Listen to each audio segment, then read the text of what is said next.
ಏನಿದೆ sir cyber ನಮ್ಮ cyber command unit CID ಬೆಂಗಳೂರಿಂದ ಕೆಲವೊಂದು ಮೂಲ ಅಕೌಂಟ್ ಅಂದರೆ ಸೈಬರ್ ಅಪರಾಧಗಳಲ್ಲಿ ಭಾಗಿಯಾದಂಥ ಅಕೌಂಟ್ ನಂಬರ್ಗಳ ಮಾಹಿತಿಯನ್ನು ನಮಗೆ ಶೇರ್ ಮಾಡುತ್ತೆ.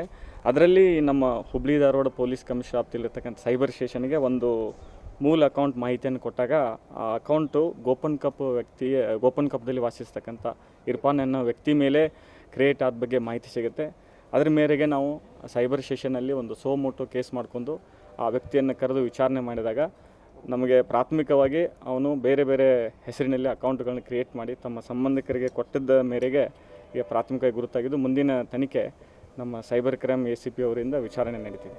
ಅಕೌಂಟ್ ಏನಂತ ಅಕೌಂಟ್ ಓಪನ್ ಇತ್ತು ಸರ್ ಅಲ್ಲಿ ಹೆಸರು ಏನಿತ್ತು ಸರ್ ಅಕೌಂಟ್ ಇರ್ಫಾನ್ ಹೆಸರು ಇರ್ಫಾನ್ ಅಂತ ಇದೆ, ಬಟ್ ಅವನ ಹೆಸರ ಮೇಲೆ ಮತ್ತೆ ಅವ್ರ ರಿಲೇಟಿವ್ಗೂ ಅದನ್ನು ಅಕೌಂಟ್ಗಳನ್ನು ಹಸ್ತಾಂತರ ಮಾಡಿದೆ. ಪ್ರೆಮೈಸಸ್ ಆಗಿ ನಮ್ಗೆ ಸಿಕ್ಕಿದೆ. ಮುಂದಿನ ತನಿಖೆಯನ್ನು ನಮ್ಮ ACP ಶಿವರಾಜ್ ಅವರು ಇನ್ವೆಸ್ಟಿಗೇಷನ್ ಮಾಡ್ತಿದ್ದಾರೆ. ಕ್ಯಾಟ್ರಿಂಗ್ ಅನ್ನುವಂಥದ್ದು ಇದರಲ್ಲಿ ಕ್ಯಾಟ್ರಿಂಗ್ ಸಪ್ಲೈ ಮಾಡ್ತಾನೆ ಒಂದು ಅಕೌಂಟ್ ಓಪನಿಂಗ್ ಮಾಡ್ಕೊಂಡಿದ್ದ. ಅದೇ ಮೇನ್ ಈಗ ಪ್ರೆಮೈಸಸ್ಸಾಗಿ ಅಷ್ಟೇ ಸಿಕ್ಕಿದ್ದು. ಮುಂದಿನ ವಿಚಾರಣೆ ಏನಿದೆ ನಮ್ಮ ACP ಅವರು ಮಾಡ್ತಿದ್ದಾರೆ. ಫರ್ದರ್ ಏನು ಇನ್ಫಾರ್ಮೇಷನ್ ಸಿಗುತ್ತೆ ಮತ್ತೆ ತಮ್ಮ ಜೊತೆ ಶೇರ್. ಯಾವ ಥರ ಇಲ್ಲಿಂದ ಹಣ ಭಾಳಷ್ಟು ಅಕೌಂಟಿಗೆ ಟ್ರಾನ್ಸಾಕ್ಷನ್ ಆಗಿದೆ? ಎಲ್ಲೆಲ್ಲಿ ಇದು ಟ್ರಾನ್ಸಾಕ್ಷನ್ ಆಗಿದೆ ಸರ್? ಯಾವ ಅಕೌಂಟಿಗೆ ಆಗಿದೆ? 50ಕ್ಕೂ ಹೆಚ್ಚು ಅಕೌಂಟಿಗೆ ಅಂತ ಹೇಳಿದ್ರು. ಅಂದರೆ ಈಗ ನಮಗೆ ಅವ್ರ ರಿಲೇಷನ್ ಹೆಸರಲ್ಲಿ ಕೊಟ್ಟಿದ್ದಾನೆ ಅಂತೇಳಿ ಬಂದಿದೆ. ಮುಂದಿನ ತನಿಖೆಯಲ್ಲಿ ಯಾರ್ಯಾರ ಹೆಸರಿಗೆ ಎಷ್ಟೆಷ್ಟು ಹೋಗಿದೆ ಅನ್ನೋದನ್ನು ವಿಚಾರಣೆ ಮಾಡಿ ಮತ್ತು ಫರ್ದರ್ ನಿಮ್ಗೆ ಶೇರ್ ಮಾಡ್ತೀವಿ. ಟರ್ನ್ ಓವರ್ ಎಷ್ಟಾಗಿದೆ ಸರ್ ಅವನ ಅಕೌಂಟಿಂದ? ಇನ್ನೂ ಇನ್ವೆಸ್ಟಿಗೇಷನಲ್ಲಿದೆ. ಮತ್ತು ನಾವು ಸಾರ್ವಜನಿಕರಿಗೆ ಕೇಳೋದೊಂದೇನೆಂದರೆ 1930 ಇದೆ ನಮ್ಮ ಹೆಲ್ಪ್ಲೈನು. ದಯವಿಟ್ಟು ಯಾವುದೇ ರೀತಿ